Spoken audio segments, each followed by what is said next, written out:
জয় গুরু।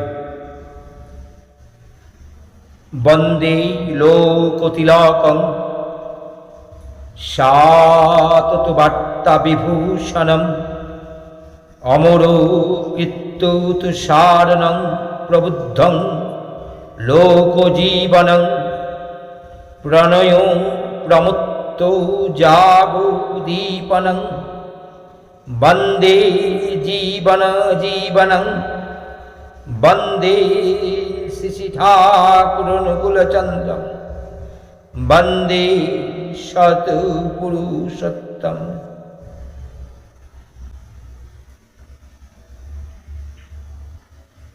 27 আশ্বিন শনিবার 1356 বঙ্গাব্দ, ইংরেজি 14-10-1939 খ্রিস্টাব্দ। সূর্য ডুবে গেছে পদ্মাপাড়ের আকাশের বুকে। শরতের সন্ধ্যা তার স্নিগ্ধ ছায়া বিছিয়ে দিয়েছে আশ্রমের আঙিনায়। ঠাকুর বাঁধের ধারে তাঁবুতে অনেক লোকজনের সঙ্গে কথাবার্তা কইছেন। এমন সময় কণামার জন্য হরেন্দা অর্থাৎ হরেন ভদ্র রান্নার সমস্ত সরঞ্জাম কিনে এনেছেন। ঠাকুর কাকে দিয়ে কণামাকে ডাকতে পাঠাবেন ভাবছেন। তিনি সর্বসমক্ষে দান গ্রহণ করতে লজ্জা ও সংকোচ বোধ করবেন তাও বুঝতে পারছেন। তিনি যাতে লজ্জার মধ্যে না পড়েন, অর্থাৎ কণামা যাতে লজ্জার মধ্যে না পড়েন, ঠাকুর সেজন্য তার জন্য চিন্তাও করছেন। শেষটা যজ্ঞেশ্বরকে দিয়ে ডাকাতে পাঠালেন। যজ্ঞেশ্বর দা হলেন যজ্ঞেশ্বর ঝাঁ।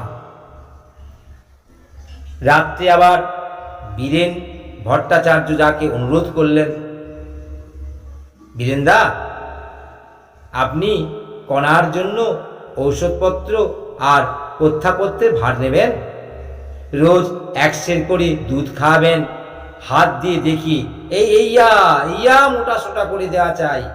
পারবেন বীরেনদা? পারবেন তো? বলেন না, পারবেন তো? বীরেনদা বললেন, হ্যাঁ নিশ্চয়ই পারব। ঠাকুর আমাদের রাজ ভিখারি, বিশ্বের কল্যাণের জন্য তিনি ভিক্ষা করে বেড়ান। যাদের জন্য ভিক্ষা করেন শুধু তাদেরই উপকার তার জন্য লক্ষ্য নয়, যাদের কাছে তিনি ভিক্ষা নেন তাদেরও মঙ্গল সাধন করেন। তার খুঁটিনাটি কাজ পর্যন্ত সর্বজনের সর্বতোমুখী কল্যাণের আমন্ত্রণ। আমরা একটা দিক সামাল দিতে গিয়ে 10টা দিক বেঠিক করে ফেলি। আমাদের দৃষ্টি সংকীর্ণ, সবটা দিক আমাদের দৃষ্টির সামনে ফুটে ওঠে না। তাই সহিষ্ণু পারিপার্শ্বিক সমগ্র জীবন সুবিন্যস্ত হয়ে ওঠে না। শত চেষ্টার তরতরানি নিরর্থক হয়ে দাঁড়ায়। কিন্তু শ্রী ঠাকুরের চিন্তা, কল্পনা, আহার, নিদ্রা, শোয়া, বসা, দাঁড়ানো, চলা, কথা, চাউনি, হাসি, মস্করা, ভাবভঙ্গি, যাবতীয় যা কিছুই নিয়ন্ত্রণ, সামঞ্জস্য, সমাধান, তাই তাও সার্থক ও অবর্থ। 28 আশ্বিন রবিবার 1346 বঙ্গাব্দ, ইংরেজি 15-10-1939 খ্রিস্টাব্দ।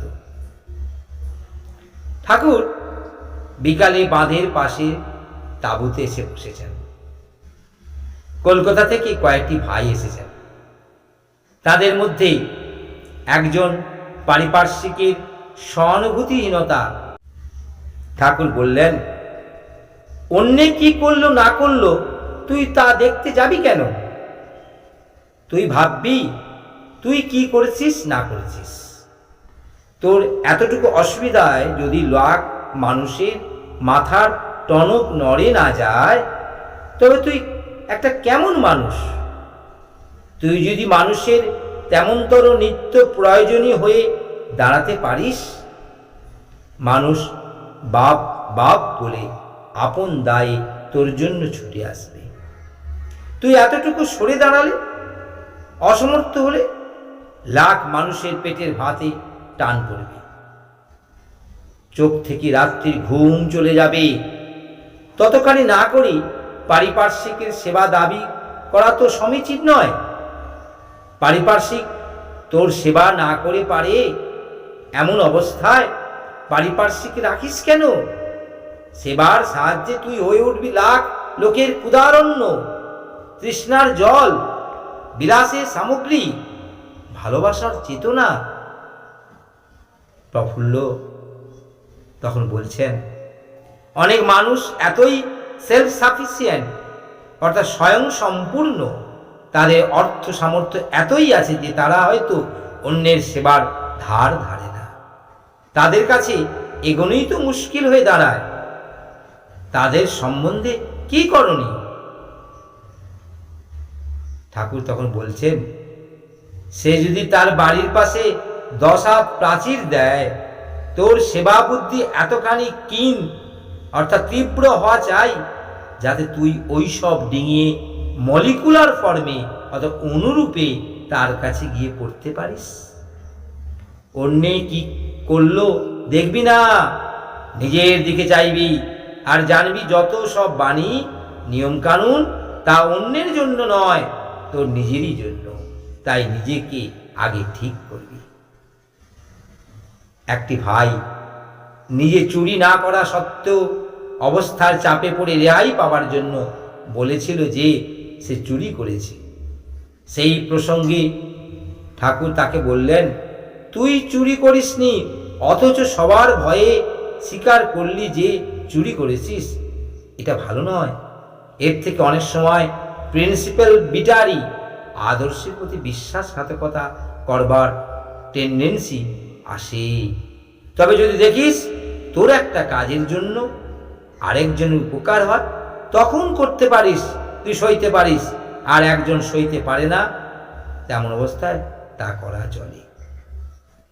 রাত্রে ঠাকুর বললেন, অ্যানিম্যাল লাইফে অর্থাৎ পশু জীবনেও আমরা দেখতে পাই ফিমেল অর্থাৎ মেয়ে, মেল অর্থাৎ পুরুষকে অর্থাৎ আমন্ত্রণ করে।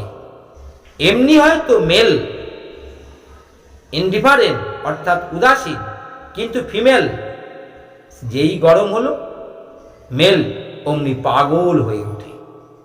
মানুষের বেলায় ফিমেল অর্থাৎ আমন্ত্রণ না করতেই যদি মেল সেক্সুয়ালি এনগেজড হতে চায় অর্থাৎ পুরুষ যৌন সম্পর্কে লিপ্ত হতে চায়, ফিমেল অর্থাৎ মেয়ে ছেলে তা পছন্দ করে না।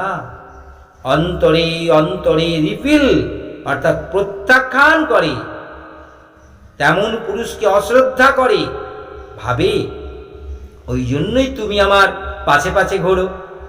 এতে পুরুষ ও নারী উভয়ই মেন্টালি অ্যান্ড ফিজিক্যালি ডিটোরিয়েটেড, শারীরিক ও মানসিক অধগমন করে। সন্তানাদিও ভাইটালি উইক অর্থাৎ প্রাণ সম্পর্কে দুর্বল হয়। আর এমনতর সঙ্গমের ফলে প্রায়ই ছেলে না হয়ে মেয়ে হয়। অবশ্য এটা আমার মত। Male must be worshipped from the side of the female অর্থাৎ পুরুষ মেয়েদের দ্বারা পূজিত হওয়া চাই। বৈজ্ঞানিক গবেষণা সম্পর্কে কথা প্রসঙ্গে ঠাকুর বলছিলেন, পৃষ্ঠপ্রাণতা না থাকলে রিসার্চ গবেষণা হয় না।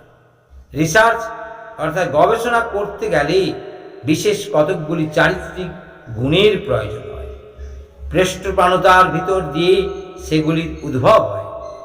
আবার একটা জায়গায় যথাযথভাবে রিসার্চ গবেষণা ও তৎসম্বন্ধীয় যাজন হতে লাগলে সেই রিসার্চ স্পিরিট অর্থাৎ গবেষণার মনোভাব দেশে চালিয়ে যায়। আর রিসার্চে অর্থাৎ গবেষণার ফলে যে ফাইন ডেলিকেট ইনস্ট্রুমেন্ট সূক্ষ্ম যন্ত্র বের হয় তা ইউজ করতে করতে মানুষের উন্নতি হয়। একটা মানুষ যদি 10 বছর ধরে মাইক্রোস্কোপ ইউজ করে অর্থাৎ তার ব্যবহার করে তার চোখের সেন্সিটিভনেস শক্তিও ক্ষীণ ও তীব্র হয়। জয় গুরু, বন্দে পুরুষোত্তম।